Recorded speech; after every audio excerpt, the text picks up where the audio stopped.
Hello, Rams. My name is Maino Fabla and I am your host for today. Here, we will talk all things APC in On-Site. This episode is titled Creating Beyond the Canvas. Beyond the Canvas, ang ating guest ngayon ay napakagaling, napakaangas, pangmalakasang art style ang ipapakita niya sa atin ngayon. At tuturuan niya tayo kung paano siya natuto at paano pa siya patuloy na nag-i-improve. Let's welcome Remalyn Manongdo! Woo! Hello! Audience! Hi, my name is... Hi, my name is Remalyn Manongdo from BMA 221. I'm a fourth-year multimedia art student. Rem, gusto ko munang itanong sa'yo dahil nga multimedia art student ka. Siyempre, pag multimedia arts, madami, di ba? Ikaw ba personally, ano yung forte mo sa lahat ng mga nakalagay dun sa multimedia arts? Well, I would say yung forte ko talaga is sa illustration. Mm-hmm. Pero aside illustration, meron ka pa bang, let's say, mga nun? Well, actually yun yung maganda sa multimedia is parang jack of all trades ka Oo, talaga. So, kahit na illustrator yung parang forte ko, lahat ng naaaral ko sa multimedia, like videography, 3D, lahat na yon na-apply ko siya sa illustration skills ko. So even if may subjects ka na, let's say, di mo naman forte yan, pero doon, may mga natutunan ka din naman? Oo, as in, marami talaga. Like, for example, yung DigiPhoto, ang dami kong natutunan tungkol sa lighting, nagagamit ko siya sa painting. Yung 3D, nagagamit ko siya sa 2D animation. Yung 2D animation, nagagamit ko siya sa videography. Kasi parang pare-parehas lang din yung workflow niya. Magkaka-align din sila kahit pa paano. Connected silang lahat. Kaya parang, yun yung maganda sa multimedia. Paano mo na-discover na parang, illustration ako? Ito ang forte ko talaga. Parang yun yung main na focus mo sa multimedia arts. Well, ano ba yan? Parang history or before ka pa lang dito, yun na talaga nagagawa? well, I'm very lucky na I grew up in a family of artists. So, yung mga kapatid ko, mahilig din sila mag-drawing. So, syempre, pag bata ka, gagayahin mo lang kung ano nakikita mo. So, ayun. And nung bata rin ako, may best friend ako. Gumagawa kami ng comic. Siya yung taga-sulat, tapos ako yung taga-drawing. And syempre, very labor-intensive ang comics. So, parang napilitan din ako. Ituloy na. Si illustration. Oo, parang talagang mapipilitan kang gumuhit ng gumuhit hanggat sa magsawa ka. And yung part na yon, dun ko talaga siya na-enjoy. Tapos dun ko nalaman na, okay, ito talaga yung gusto kong gawin. May mga nasalihan ka bang mga parang organizations or group, kahit online group or online communities na may mga related sa mga ganun talaga? Illustrating ganun. Yes. Nung elementary pa lang, sumasali na ako sa mga editorial cartooning and pinapadala kami sa mga regional divisions para sa, yung sa school newspaper namin. And sumasali din ako sa mga contest na poster making! Sabi na, kapag nalaman ng teacher na magaling ka mag-drawing, especially nung high school, isasali ka nila, ito magaling mag-drawing, poster making. Nagawa mo na ba yung poster na may, earth na may kamay? Nagawa mo din ako. Yun lagi yung first place yung earth na may kamay. Tapos, depende sa kung anong team, yun yung ilalagay mong extra element sa likod. Yeah. So, guilty tayo dyan. Nagawa ko na rin yung ganon. Ako kasi yung forte ko naman, photography, videography. Yun talaga sa akin before. Yun nga, ang kahinaan ko din naman, yung kung saan ka best, yun yung kahinaan ko. Napakahirap talaga sa akin for me mag-drawing, mag-illustrate. Pero may subject nga yung kay Sir Robert, yung L-Draw, F-Draw. Alam mo, first activity kay Sir Robert, mag-drawing kayo ng ibon. Ang gagawin ko sa ibon, di ko muna mag-drawing ng ibon, di bilog-bilog daw, pak.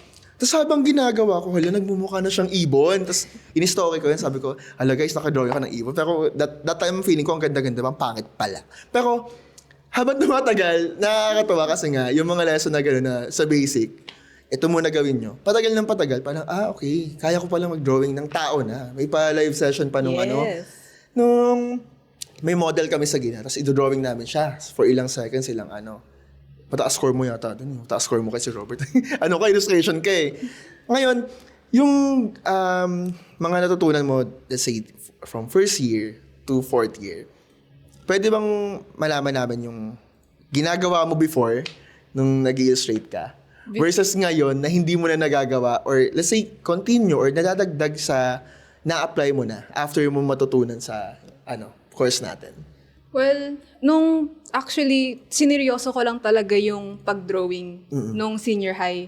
So, syempre, nung una kong ginawa yun, sineryoso ko na, ang pangit na gawin. Ganun, parang pag nag-aaral ka, nape-pressure ka, pero pag let's say parang bored ka, nagdo-drawing ka, for fun lang, parang feeling mo ang ganda. Pero kapag inaaral mo na, parang, ang hirap pala.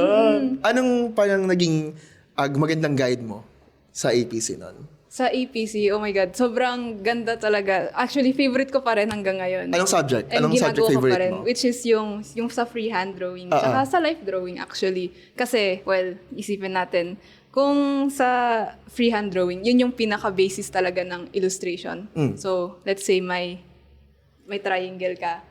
Yung foundation nun, yung base nun talaga, perspective, form, or yung structure. Yung structure na yun, makukuha mo siya sa freehand drawing talaga. And grabe, since kahit na natapos na ako sa freehand drawing, ginagawa ko pa rin siya. Kahit natapos na ako sa life drawing, part na siya ng parang warm-up ko pag gumagawa na ako ng illustration. And masasabi ko na isa siya sa mga bagay na nag-improve talaga sa akin. Yung pag-start mo talaga sa basic, kaysa yung mag-start ka agad na, gagawin ko to, i-drawing ko na to. Yes. Magandang lesson nung pinagawa sa amin nung dati kay Sir Robert. 'Di ba yung 100 circles? Pinagawa kami 100 circles and ovals. Sa akin pa yata yung sketchpad ko noon. Sabi ko, that time di ko talaga mag-get. Sabi ko, anong gagawin ko sa 100 circles and ovals na yan? Tapos everyday kailangan gumawa. Kinakrampa namin yung kailangan mag-11:59 na, kailangan namin ng 100 circles and ovals everyday. Then, dumating si Life na ba yun? Life na ba yung may model na talaga? Oo. Yun. Sabi ko, magandang practice yun. Kasi, yung simple na shapes, di ba? Mag-combine ka lang ng 2-3 shape, tapos outline mo ng mga kasunod, yun na. May tao ka na, may katawan ka na ng tao. Doon na yung ulo, yung katawan, arms, limbs, ganyan, ulo. Paano ka, let's say, after nitong after naman yung sa basic na drawing, let's say, yung pag-color na, yung pag-lighting, paano, may masasabi ka sa aming artwork na parang that time feeling mo ang ganda-ganda. Tapos ngayon looking back, bakit ganito yon? Di ba? Oo. May ganong klaseng artwork ka ba? Yes, ang dami. Actually, nung early years ko, diba, bago ako mag-college dito, syempre, sobrang proud ko kasi kung wala ka talagang alam or very basic lang yung knowledge mo sa art, pero mababa lang din yung perception mo, syempre, mas madali kang masatisfy. Pero pag mas nag-aaral ka, mas tumataas yung perception mo sa kung ano yung talaga yung maganda and mas nakikriticize mo yung gawa mo. And kahit ngayon, bawat gawa ko, siguro, kinikriticize ko pa rin hanggang ngayon. Makikita mo talaga kasi ngayon na aware ka na sa mga dapat gawin. Parang, di pala ganito dapat yung kulay, yung lighting, yung pose. Sa pose, naging weakness mo ba yung anatomy? Yes. Ikaw, naging Siyempre, weakness mo siya? lahat tayo. Oo. Anong parang naging mo ngayon na mag-share ka ng tip kung paano ka nag-improve sa anatomy. Hindi ako into drawing. Pero nakikita ko, and kahit nung tinatry ko, super weakness ko si anatomy. Ano yung parang lagi mong kino-consider kapag mag-drawing ka ng katawan ng tao, ganun? Well, nung life drawing kasi, siyempre, di ba, inuuna natin yung gesture. Basta yung parang line of action na tinatawag natin. And siyempre, yung sinabi ko kanina, yung foundation talaga yung fundamentals ng art, kailangan iniisip mo yung gesture ng isang bagay. And pag ginagawa mo yun, kahit daily lang, mga 30-second poses, siguro mga 1 hour daily, ang laki ng improvement mo rin sa anatomy. Kahit na hindi siya proportional, kahit di tama yung mga parts, hindi mo kailangan aralin lahat ng parts ng anatomy. Kasi sa ngayon, isipin mo as basic forms lang siya. Hindi siya bicep, cylinder muna. Hindi siya ulo, box Circle, muna siya, box or muna. circle. Oo, basic shapes lang muna siya. So, pag inaaral mo yung freehand, inaaral mo din yung mga basic shapes, yung mga basic forms, like yung box, yung sphere, kung naaaral mo yun, mas maintindihan mo yung Ang anatomy. details. Okay. Ang takeaway ko dyan is, wag mo siyang i-view, wag mong isipin na, ay, ulo to, ay, braso to, balikat to. For now, parang yung mata natin, itrain natin na hanapin muna yung shape. Parang, wait, hindi to ulo.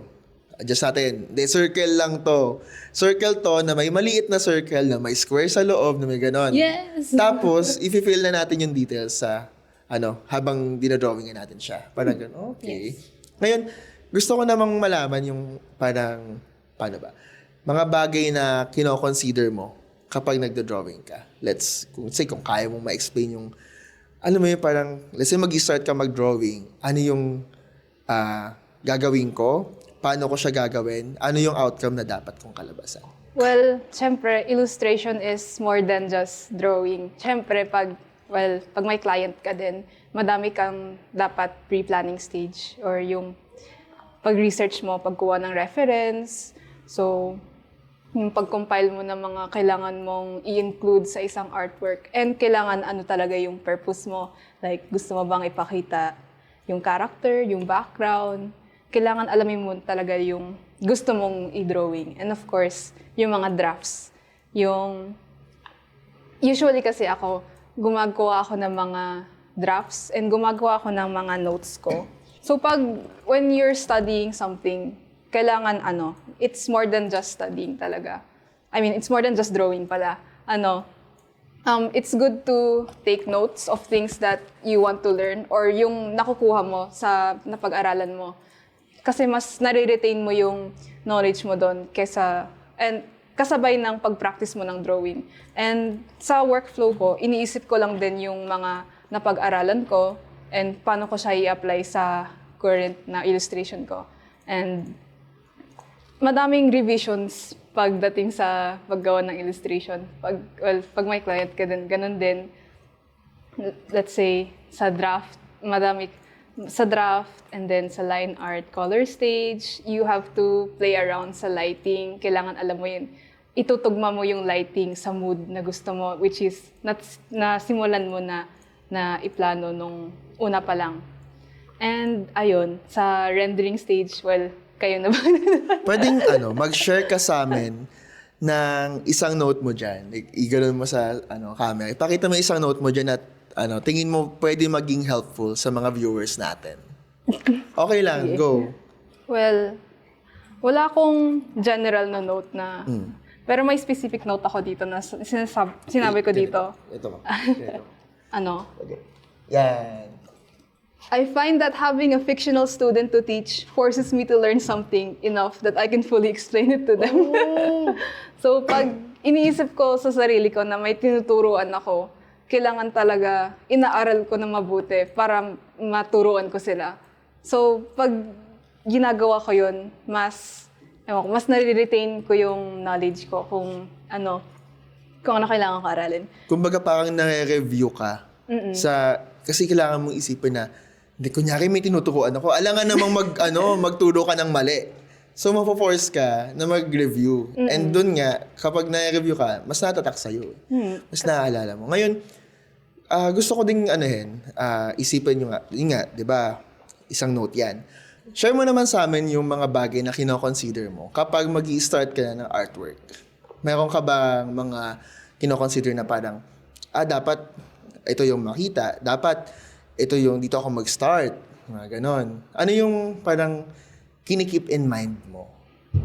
Well, binabalik-balikan ko lang yung may note ako dito, is yung fundamentals ng art. Well, ito. So, basically, ang inuuna ko talaga, ito yung sa illustration, pero bago pa yan, may mga planning stage pa. Like, syempre, yung mood, yung anong kailangan, ano ba yung focal point. And then, magsa-start ka talaga sa yung 3D space ng illustration mo. So, yung foundation mo, and then, sa huli na yung details. Kasi, kahit na sketch pa lang yan, details don't matter. So, dapat talaga yung wireframe ng illustration mo, nandun na. Kahit na wala yung details, naiintindihan mo yung message na gusto mong ipakita.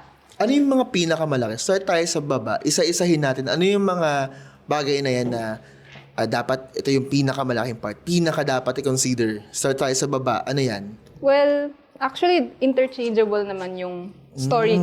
Yung story. Actually, means yung iba, kinoconsider nila yung story as Agad yung pinaka-foundation. Oo. Pero kasi sa akin, nasa taas siya. Mas inuuna ko kasi yung structure bago yung story niya. So, yun dito is yung perspective. Perspective talagang, pag mali perspective mo, mali na lahat. And yung proportions, gesture, and yung structure. Nakuha ko tong triangle kay Proco, so credits to him na lang. Yan. Oh. And then, sunod, yung composition and yung story mo. Anong pinagkaiba ni composition sa perspective? Composition, well, di ba, may mga tayo, like rule of thirds, yung golden ratio. Yun si composition. Yun si composition. Kung saan mo siya sa frame makikita banda. Well, si perspective, Si perspective, yung understanding ng 3D, or yung 3D space mo. Yun yung it's what makes an illustration believable. Oh. Yung parang, it's possible in real life, ganun. but si perspective, dun na yun kung gano'ng kataas, kababa, anong klaseng view. Tama ba? Okay. Well, si proportion sa katawan. Sa katawan yan. Hindi lang sa katawan. Sa objects din. Kunyari, nag-drawing ka ng motorsiklo, katabay mo yung tao, hindi naman pwedeng mas malaki pa yung tao. Tao sa motorcycle. Okay. Or mas maliit, ganon. Oh, kailangan, tas kung paano din yun, di ba? Kung paano mo pagmumukaing sinasakyan talaga nung character mo yung, let's say, si motorcycle. Versus baka magmukhang 2D si motorcycle masyado, tas yung character mo napaka 3D pala. Ano yung next sa may mo? Yung next dyan, syempre, well, after ng story and composition, yung shading. Okay. Gusto ko lang sabihin na yung value, mas mahalaga siya sa color. Kasi kahit na, i-grayscale mo ang color. Pag hindi tama yung value mo, hindi magtutugma yung kulay mo. Kahit anong Makikita gawin mo. siya kapag ganun. Okay. Kailangan may contrast ka. Kailangan alamin mo talaga yung lights and darks mo. And of course, pag shading, doon mo na pwedeng lagyan ng kulay. Color. Kaya may mga artist na nagsisimula sila sa grayscale, tsaka nila nilalagyan ng kulay. Last na si color. Para, syempre, para na nakaset na talaga yung value niya. So, kahit lagyan mo ng kulay, pares pa rin, readable pa rin siya. And of course, itong tatlo, technique, anatomy, detail, siya, well, nasa tao na yun kung paano nilang gawin.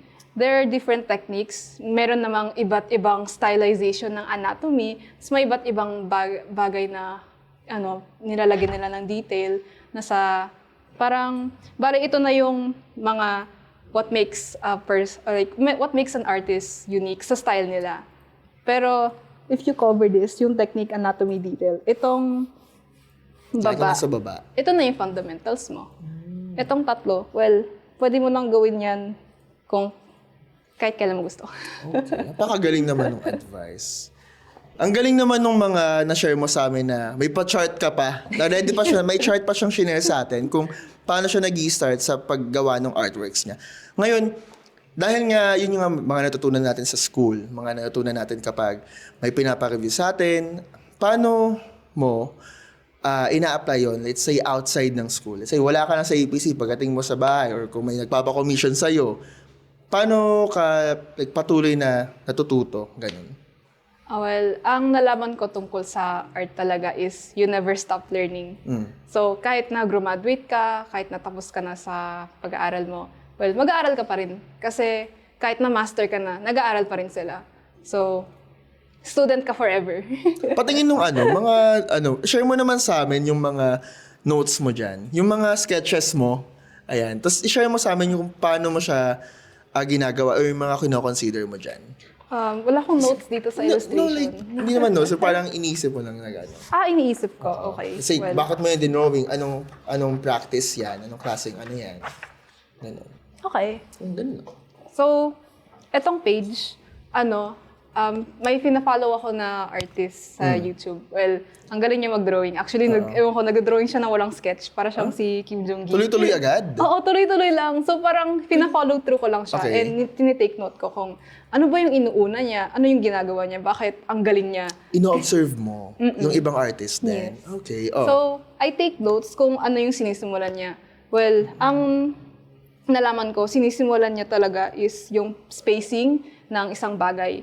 So, itong dalawang characters, inuuna niya is yung spatial distance nila.